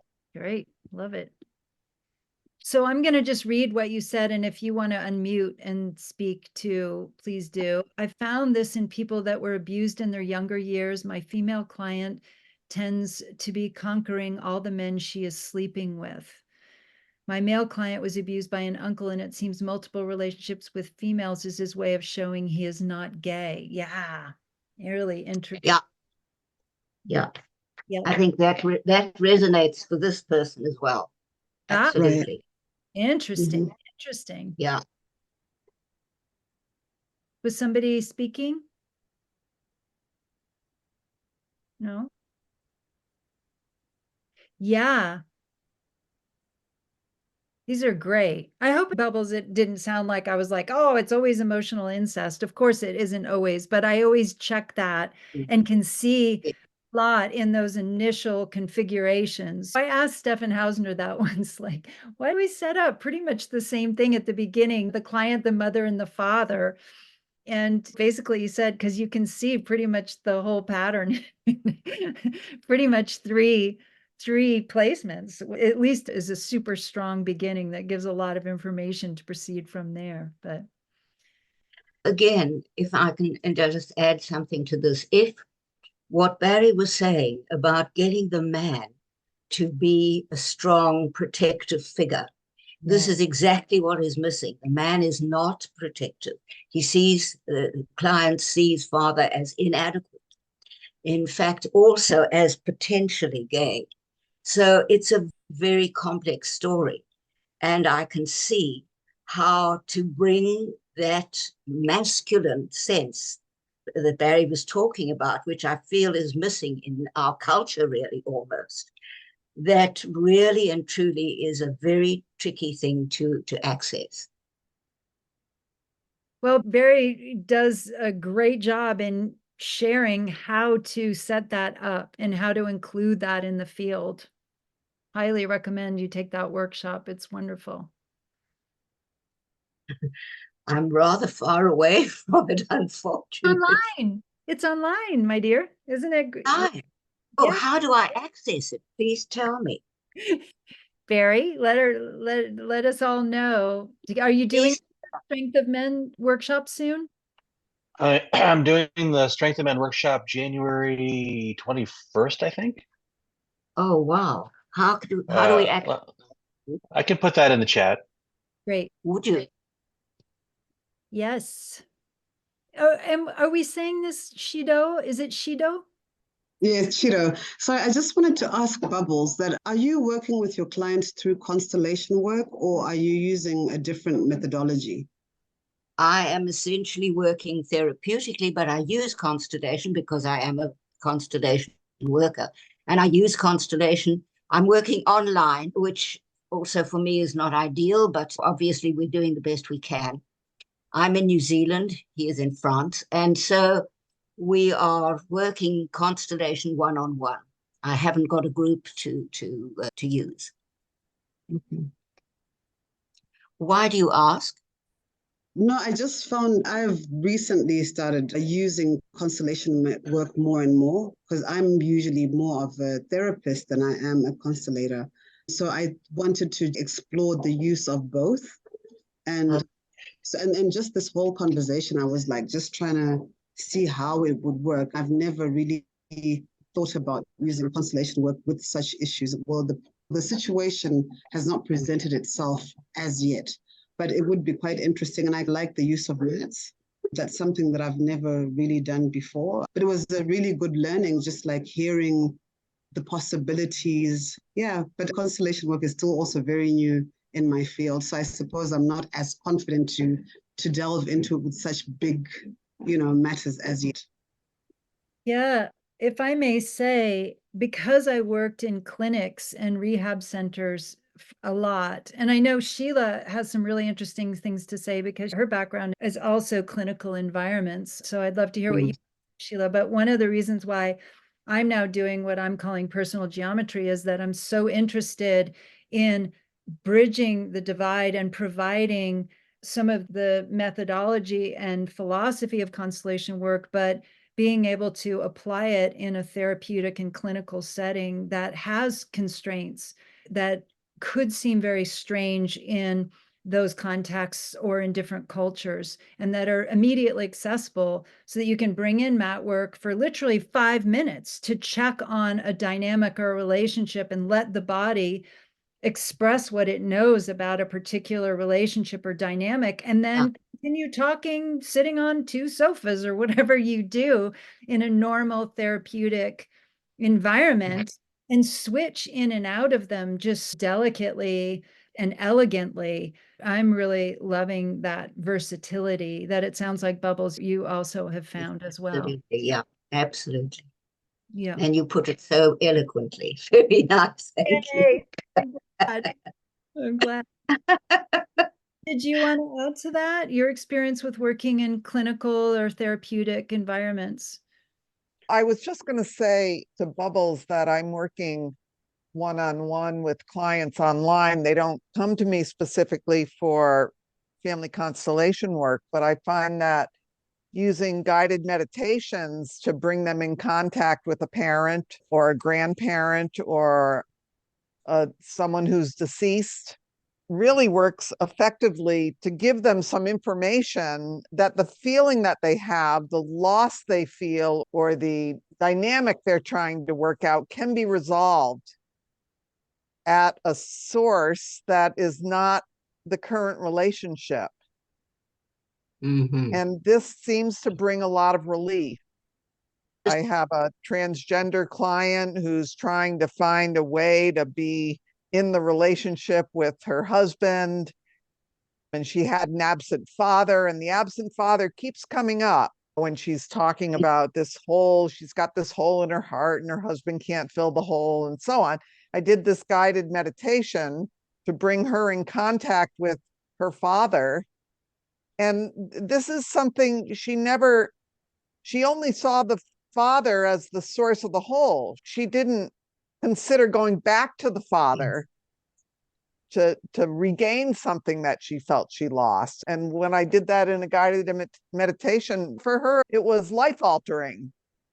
Yeah. So I have to remember that because of what I've seen, because of what I've done, the groups I've worked in, like many of us, I forget that there's really a small piece that can provide a doorway into something that the client really hadn't expected. Yeah. I agree. That's very interesting. Thank you. Yeah. That really is a good idea. Thank you. Yeah, Barry. I do something like what Sheila's suggesting. I do a very short meditation where I actually have the client or their parent literally resting in the arms of an ancient ancestral woman or man, so that they're totally safe, seen, loved, and nourished. And I just have them, often it's better if they see their parent there. So I have them witness their parent finally receiving so much of what they need that the child is released from any burden or loyalty or anything. I don't have to do anything. My mother or my father has everything that they needed, and now they have something to give. And so I just have them often just witness their parents just being totally loved and supported in a way that they never saw. And it's so beautiful. I'll just do a 10-minute thing in the mind, or I'll do this with the figurines. And I'm actually beginning more and more to see that we cannot actually be healthy without a connection with the ancient ancestors. I'm talking about really far back. I think that's what Bert may have observed in the Zulus. We must. I use that word. I will say must. We must have a connection with the ancient ancestors to have stability. Like I think the amygdala, it needs the ancient ancestors. And when we don't have that, our world is broken because we lost that at some point.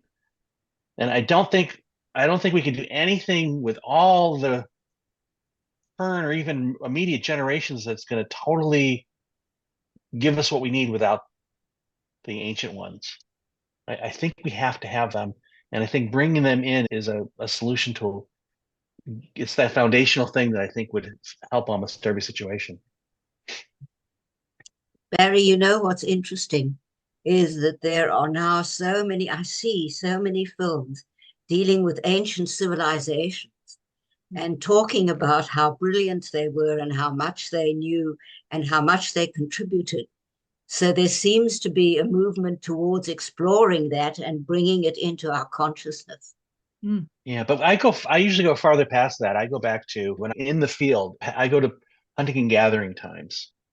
Because in hunting gathering, before civilization, hunting and gathering, there's no hierarchy. They don't have much material stuff, but they have reciprocity. They have a shared life. They have a sense of shared value. Everything they do gives and exchanges value.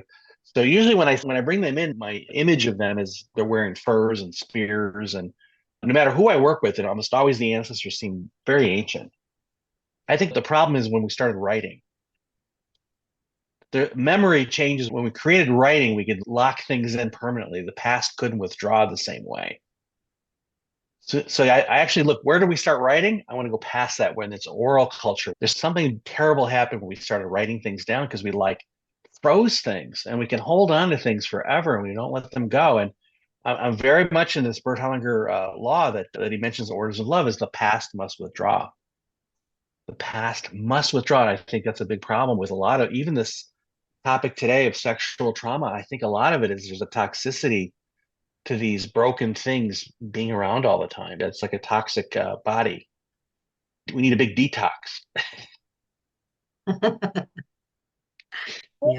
Susan, you wanted to say something, and I also would love to hear the Africans amongst us give their perspective, if you're willing, on this conversation about ancestry, because your cultures are so ancient and what your perspective is on this. I think, Lawrence, you talked about the loss of ancestral connection, and I wondered what you have to say. And also, Susan, I definitely want to hear what you were thinking too. What I have found is I'll work with it initially and also put in perpetrator victim further back in the history where we don't really know where it may come from. But in having people get healthier and strong in their relationships, I end up putting in a representative further back for the divine feminine and the divine masculine. And when you do that, there's such strength in the field that everybody feels it. So I'm doing what you're doing, Barry, just going to the concept as far back as you can go. And I remember Bert saying beyond, far beyond, when he was talking about those ancestors. Can I just answer Susan real quick? I do that same thing too, Susan. But what I like about bringing in the ancestors, they have our DNA. Yeah, So when I I bring go, in the yeah, so I do the same thing you do, but I find, and I think that's super powerful. I bring all kinds of things, but there's something about an ancestor who has the same DNA. They're almost like a helpful guide. They're like a guided spirit who's also our ancestor. Sure. There's the familiarity, and then sometimes I do both. I bring in what you're talking about. I bring them all in. I bring the actual ancestors, and I bring in the divine, and whatever they need. So I just wanted to add that in. Thank you. Mhm. Anybody The else? divine might be our actual ancestors. Yeah. Anybody else want to share anything? Ask questions or make comments or? May I? Yes, please, Lawrence, go for it. As we were talking, I just noticed the role of wars in our region. The what? That seems that the role of wars The role of wars. Yeah. or political elimination of men, I can call it that way, Mhm. and Yeah. how it leaves an open space of no stable or strong men to stand up, protect the communities, and as children who stand up as elders, and they don't have that quality that those old men have, like Mandela used to have, or Sisulu, or those type of people. So you also find that in some of the regions, young people are the soldiers because the old men are no longer there or are no longer participating in those sort of activities. But definitely it leaves women and children vulnerable without the access to this raw masculine connection to wherever that is coming from. So I'm saying this in connection with strengthening, whether it's the client or to strengthen the community with the male line or energy, that kind of thing. This Yeah. desire also that I struggled with either finding my place because I'm not allowed to be next to my father, and yet I also am not able to connect with my own mother. There would be this desire to fulfill the connection with mother with sex, and it's not fulfilling. So you continue looking for a partner after partner, and sometimes it's not as healthy as one would like it to be. As I'm depleting myself in that way, I'm also adding something to the woman as I am not completely full in my own capacity. So we are almost like passing trauma to each other without really knowing what's going on. So this becomes very useful work to highlight, whether it's podcast or whether it's actual work like consecutive sessions that one offers either at an institution or something like that.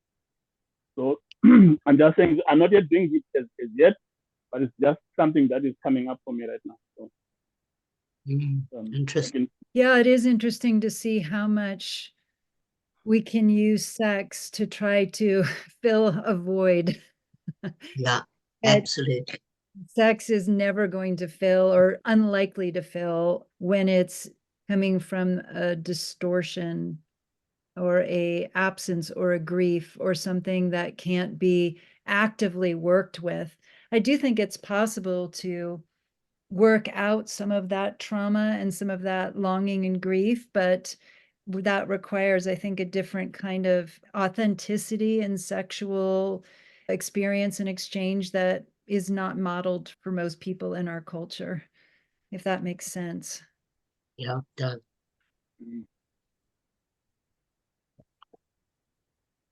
Anybody else want to share anything or ask any questions?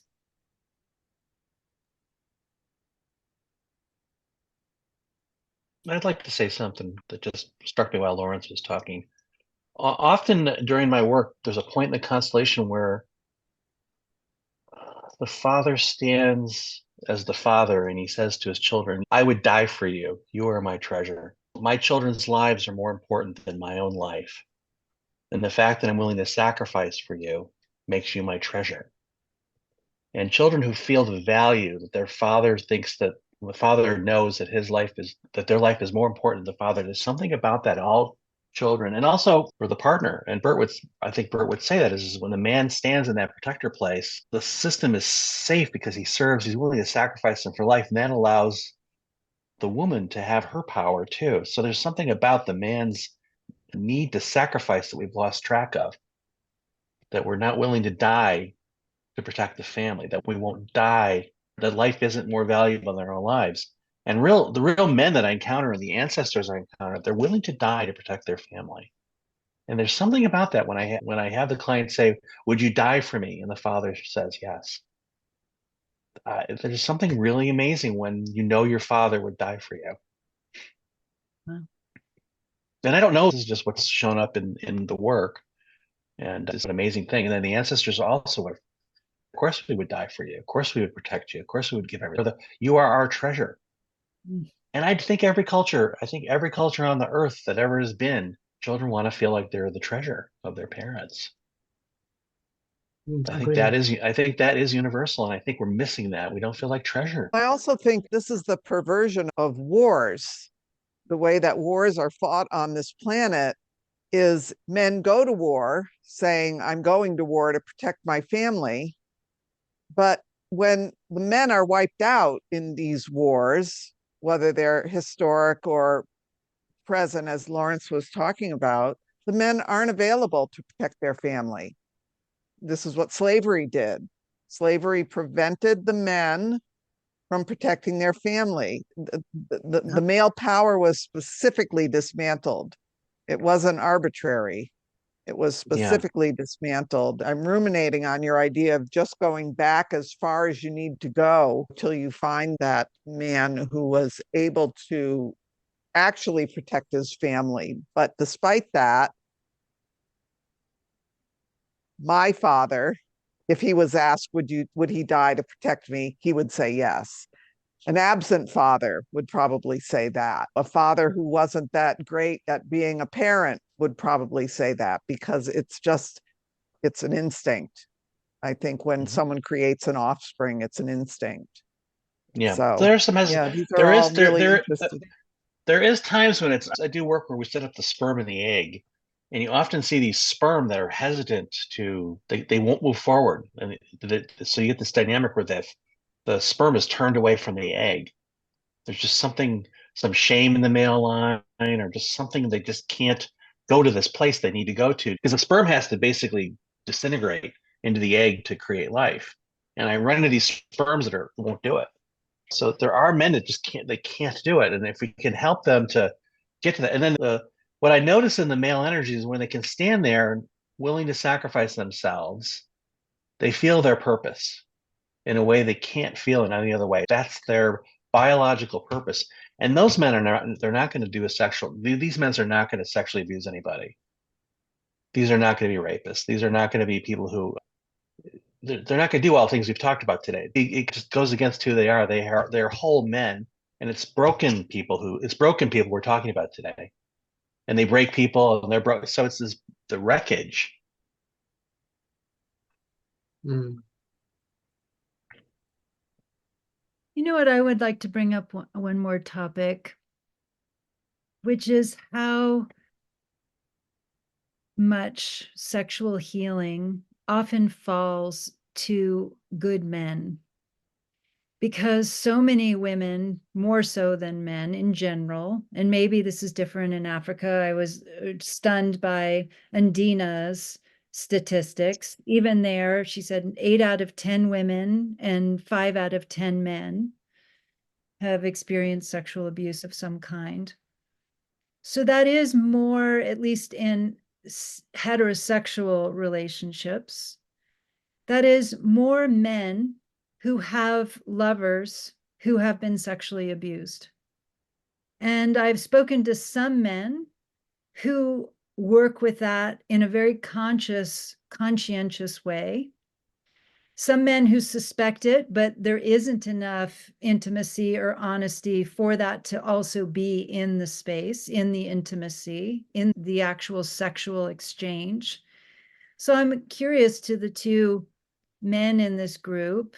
I don't know, can't see a couple people, but what you all think of that as people encountering partners who've experienced this and it falling to us, and it can be not fall in a bad way, actually quite a sacred opportunity to help people through their sexual healing process. But I do want to acknowledge that a lot of men in particular, and some women and all genders, do contend with the sexual healing, at best anyway, of their partners, or they end up just meeting a block where they're not able to really fully engage or be engaged with. So just wondering if anybody wanted to speak about that.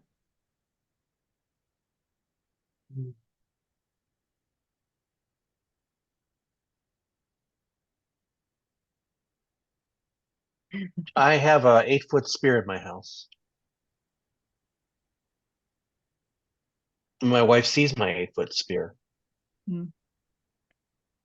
And I see my wife. So I think the trick, I think, is we have to see the other. And I think all this sexual violence, it's like we're not seen as we are. We're objectified. Someone's projecting hate on me, or we're projecting things onto each other. And so I think what Bert would say is we need to get back to the place where we're innocent again, where we're not holding anybody's projections on us, that we're just a self. How can we become innocent again? And we're innocent when we're seen as we are. And so I try to, with my wife, she knows I see her as she is. And I had a previous partner who was sexually abused. I just saw her as she was. No judgment, no pity. I also didn't try to save her. And I had a spear. I have a Zulu spear. I have a spear that's a Zulu spear. It's a strange thing. The spear is a strange thing, but my wife knows that if anything happens, I will defend her with my life. And that gets taken away sometimes with sexual abuse or sexual violence, is we lose that sense of protection, that we're not valuable enough to be protected. We have to hide our insecurities. And my wife knows I'm going to do that. Mm.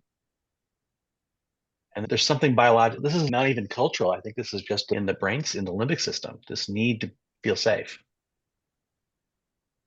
Mary, I love how you, as a lover, are speaking to in allowing people to be whole, to see them as whole, to include even our most difficult experiences, that they're not going to not have happened, that they have a place at the table, as we say, that those can be there too, even in our sexual experiences.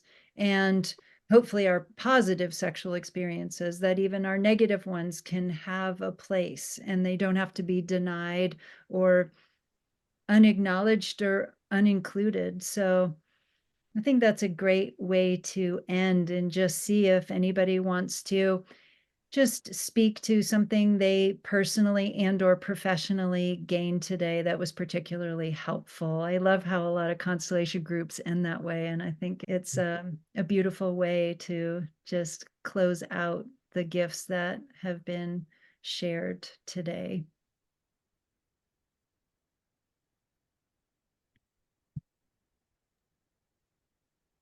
I would love to share that I really appreciate everyone coming together. And I think I really enjoyed the idea of seeing everybody's different perspective of how they work with things. So the idea of some people working with something further back, some people working with things more immediate, and then really talking about what's your jam, figuring out what your jam is within this and how you want to relate to it.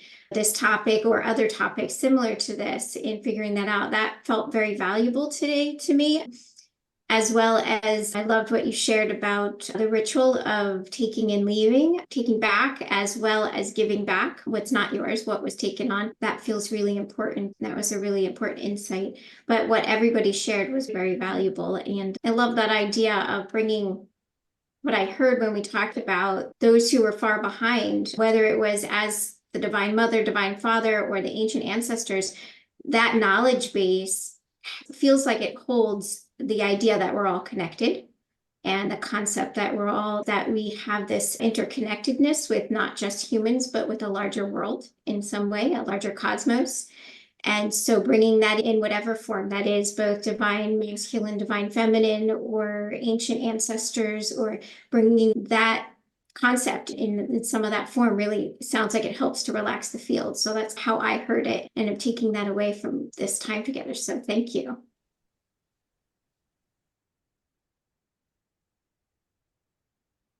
Anybody else want to share? I just want to thank you, Allie, for organizing this and pulling us together from all different parts of the globe. It's just always so rich to hear from people in other parts of the world. Thank you. Thank you for being here, Sheila. It's so good to see you. It's been a while. It has.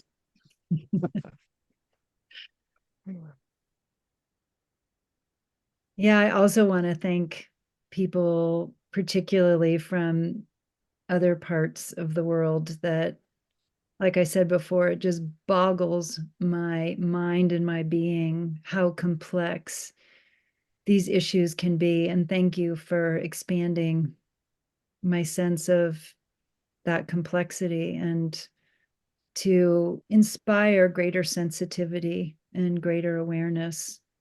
Thank you. And thank you all for being here. And speaking about something, sexuality is probably my favorite topic. Even if it's in its darker forms, I think it's so important to talk about. So thank you for also being willing to talk about it and participate. Yeah, thank you in particular, Lawrence, for sharing what you shared and informing us and educating us and putting your struggles out there. I too would like to add my thanks to the group because it feels so supportive to meet people from, as you say, all over. I'm currently sitting in New Zealand, but originally from South Africa. Of course, when I hear all these things that you were saying, Lawrence, I'm moved enormously because I know exactly what you're talking about. And it's wonderful to hear everybody's contribution. And again, I just want to say that for me, the note that struck was the one of innocence, because I feel that so much today is lost in our children. They no longer have a sense of innocence. They are so technology savvy. That sense of innocence that comes with the connection with people and with, as you say, the ancestors, the families that go back. And of course, the Khoisan are very real for me. I know very much about that culture. So I do feel that we've had a rich experience this morning. For me, it was 5 o'clock when I got here. And I'm very grateful for it. Thank you, everybody.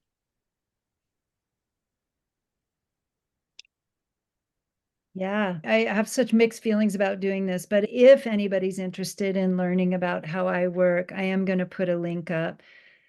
Oops, because I am going to be starting a new class in the next few weeks, and I love the work that I'm doing. I want to share it with more people. So I'm going to put that up, as well as I've got to do this because Barry's going to be on. I got to put in a plug for my new podcast because I'm so excited about it. It's called The Brilliant Body. And it is exploring just so many fantastic aspects of this experience of being a body with amazing guests. So I highly recommend you listen to it. And as soon as I can get them all edited, Barry's episode will be up as well, which is fantastic. And we delve much more into his experience with constellating and all his discoveries as he briefly shared with you today. And if anybody else, oh, yay, Sarah, I'm glad. Does anybody else want to add any links or resources that you want to share, either with what you're doing or with what you know someone else is doing that could further educate our community about this topic? Yeah. Ask when you say you're going to put it up, where do I find that? Where will we find this information? Thank you, Flo, for putting that up. Let's talk about that for just one quick minute. I was just going to put it on my YouTube channel, but I don't know how to reach you all. How to reach a few of you, but not all of you. Where would you like it? I can put it on my YouTube channel. I can put it on, I guess I could post it. What do you think, Barry, to all the Facebook groups I posted? Bubbles, how did you find this? Where did you see this? I found it from Constellation Talk.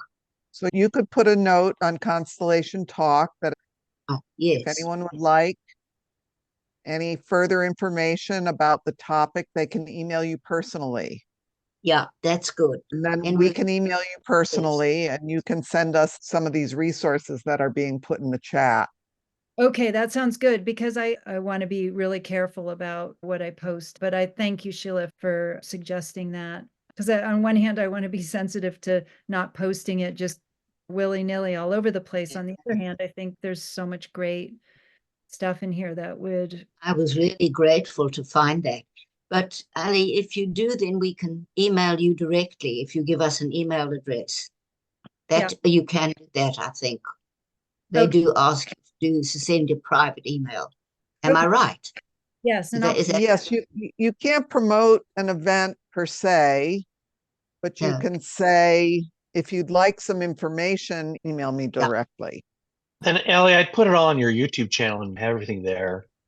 And if someone emails, you just send them there to the recording. So you have the recording, you have the information below, that becomes the place it is, and you just funnel it towards and go back to those Facebook groups and say, if you want to get the recording, go here.